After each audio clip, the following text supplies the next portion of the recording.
Un proyecto de reformas al Código Penal está ya en manos de los legisladores en el Congreso.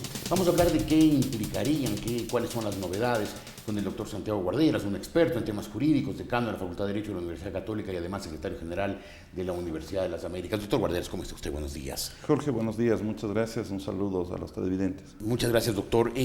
¿Cuál es la novedad básica, aparte del tema del sicariato que estaba previsto en las reformas del Código Penal? Bueno, yo creo que hay dos cosas que son importantes de debate en este nuevo proyecto de Código Orgánico.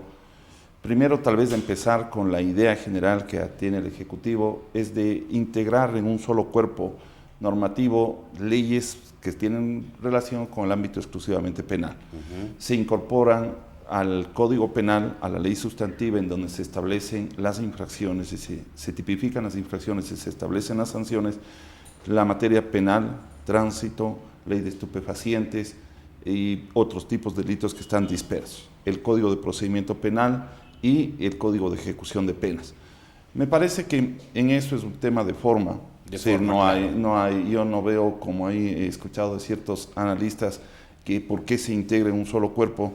Lo podemos ver desde el lado positivo, en el sentido de tener en un solo cuerpo normativo todo lo que se refiere a la materia penal. Eso en la forma, ¿en el fondo? En el fondo hay dos temas que son interesantes. El uno es que se amplía la imputabilidad. Por un lado, se establece que son imputables las personas jurídicas. Por otro, se establece que también son imputables los adolescentes de 16 años. Es decir, hasta antes de este proyecto de Código Penal, este Código Orgánico Integral, únicamente eran imputables los mayores de 18 años y ahora se establece de 6 años. En el caso de las personas jurídicas, yo creo que ahí hay una contradicción, yo me opongo, porque para cometer un delito es necesario que exista conciencia y voluntad.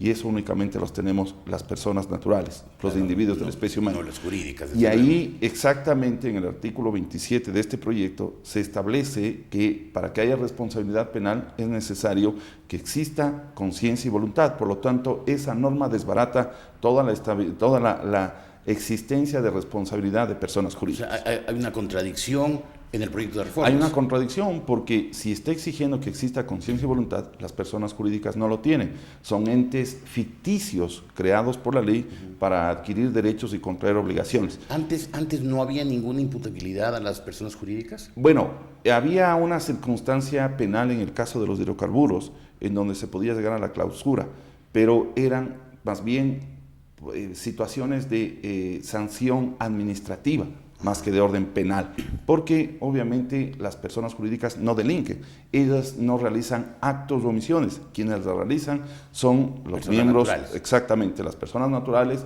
los quienes integran el directorio o quienes representan a la compañía. Es decir, hoy, antes de que este proyecto de reforma sea aprobado, una persona jurídica no es todavía imputable. No es imputable, no tiene responsabilidad y por consiguiente, este proyecto demuestra que en el caso del Universo, exactamente, no había responsabilidad y por lo tanto se actuó en forma contraria al ordenamiento cuando se le sancionó al diario El Universo. O sea, el momento que el gobierno ataca al diario El Universo y quiere declararlo corresponsable de 3 líneas de un artículo para que el presidente de la República reciba $40 millones, hay una evidente violación de la ley. Hay una evidente violación y por lo tanto debería dar lugar al recurso de casación, porque esto queda demostrado que hasta en la situación actual las personas jurídicas no delinquen. Y no deberían delinquir. En todos los países civilizados no existe responsabilidad penal de las personas jurídicas. O sea, recién se está discutiendo. Lo lógico sería que la Asamblea rechazara esto de la imputabilidad de las personas jurídicas. Yo creo de alguna manera que debería rechazarse,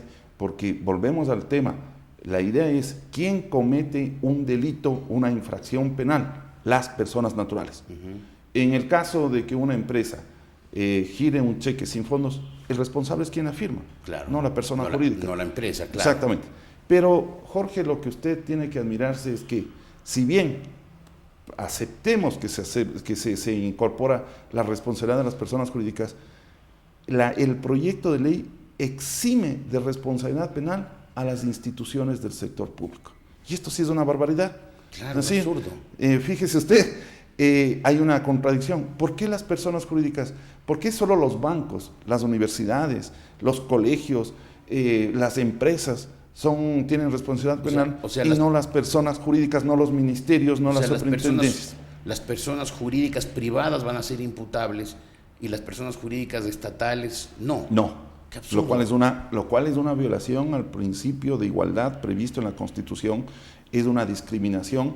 Y miren, si por ejemplo tomamos el caso del incumplimiento de la afiliación al seguro, uno de los grandes morosos de incumplir con esta obligación es el sector público. Del Estado. Exactamente. Claro. Ahora, hay que reconocer que no se pueden imponer las mismas tipos de penas, porque para el caso de las personas jurídicas hay multas, hay clausuras, llega hasta el punto de la disolución y liquidación de la persona jurídica. Es evidente que no podemos poner la disolución y liquidación del ministerio, claro, pero deberíamos establecer sanciones a las personas, la destitución probablemente, a todos quienes han incurrido en estas faltas. Es decir, no hay razón para que, considerando a la persona jurídica responsable, se haga esta exención con el caso de las personas públicas, estatales, con los ministerios, en fin, claro. la propia asamblea. Claro, la misma asamblea claro, que puede entrar en este tema. Ahora, en el tema de los delitos penales, ¿hay endurecimiento de penas? Hay endurecimiento de penas porque ahora las penas van a ir a 27 años y cuando hay circunstancia agravante 29 años y podrían llegar a 37 años. Hay una clasificación de delitos graves, de delitos leves, infracciones, graves, leves, levísimas, de distinta, en que se incorporan las contravenciones. Pero yo quisiera señalar respecto de este punto que, por ejemplo, el tema de las injurias, que es un tema que nos preocupa a todos los ciudadanos porque en esta coyuntura estamos preocupados por la libertad de expresión. En esta coyuntura de persecución a la prensa y de cercenamiento de la libertad de expresión. Exactamente. Yo diría, por ejemplo, se repiten dos tipos inexplicablemente. Primero, en el caso de la injuria calumniosa, que es imputarle a una persona de la comisión de un delito, se amplía el concepto, porque ahora se dice que la injuria calumniosa es la imputación de una infracción, lo cual quiere decir, en palabras sencillas, que incluyen a los delitos y las contravenciones. Y eso es muy grave, porque claro, muy distinto es decirle a usted asesino o decirle ladrón, o de alguna manera imputarle un delito, que decirle que usted es culpable de haber lanzado basura a la calle. Claro. Y esa es injuria calumniosa. Y en un otro artículo se tipifica la calumnia, pero está definido en los mismos términos que la injuria calumniosa, porque se dice que la imputación tiene que ser en público, pero la injuria calumniosa, una de las características de la conducta es hacerlo en público, en lugares públicos, en personas de 10 años. En la injuria calumniosa se lo tipifica de 6 meses a 2 años, mientras que la calumnia de 1 a 3 años. Esto es muy grave. Claro. Entonces, hay una repetición de tipos, hay una contradicción, como también lo existe en el caso del asalto o del robo.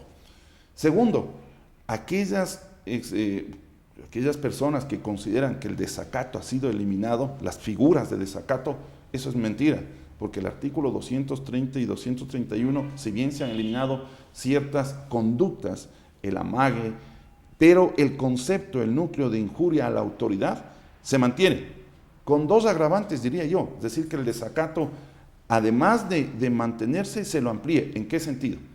Uno, que ahora, de acuerdo con el artículo 230 y 231, tenemos determinadas cuáles son los funcionarios públicos a los cuales se puede ofender el presidente de la República y otros que están determinados en el artículo 225 del Código Penal. ¿Qué serían quienes? Ministros, senadores, asambleístas. Tenemos senador, diputados, ministro, magistrado, gobernador y otro funcionario que ejerza autoridad civil. En el proyecto actual se habla solo de autoridad pública y por lo tanto engloba a todo funcionario público, a toda autoridad pública, sin determinación de cuál es el nivel de rango. Y en segundo lugar, tampoco se determina si esa injuria tiene que ser en el ejercicio de sus funciones o en el ámbito o en la esfera privada de esa autoridad. Es decir, yo creo que el concepto se amplía aún más y esto obviamente atenta contra la Declaración de Principios de la Libertad de Expresión, que es parte del ordenamiento jurídico, porque en la Constitución se reconoce que aquellos tratados y también instrumentos de derechos humanos que establezcan mejores protección a los derechos de las personas se aplican inclusive aún en contra de la Constitución. Es decir, hay una primacía al tratarse de derechos. Se podría decir, en síntesis y para concluir, doctor Guarderas, que las reformas penales, teniendo elementos positivos, también tiene elementos negativos como esto que hace las leyes penales aún más represivas. Así es, Jorge. Yo lo que diría es lo siguiente. Es una buena oportunidad para hacer los cambios, para recoger la nueva doctrina, los fallos jurisprudenciales, porque ahora también las resoluciones de la Corte Interamericana de Derechos Humanos son fuente de derecho, pero yo creo que hay que tomar en consideración un elemento que es fundamental, el principio de mínima intervención del Estado, que implica que el derecho penal es la última razón, es un derecho subsidiario y tiene que entrar a la escena solo si no lo podemos solucionar en otro ámbito, civil, administrativo. Es decir, no podemos, el poder punitivo del Estado no puede ser la primera razón, debe ser lo último y solamente tiene que ser para proteger aquellos bienes que son de convicción social. Lamentablemente, hay muchos delitos que van en contra de la corriente de la mínima intervención, se los tipifica de manera desproporcionada, que es otro de los requisitos. Por ejemplo, el incumplimiento de una obligación al seguro se lo tipifica de 1 a 3 años para una persona jurídica que no ha afiliado, que viene a ser más o menos lo que significa una calumnia.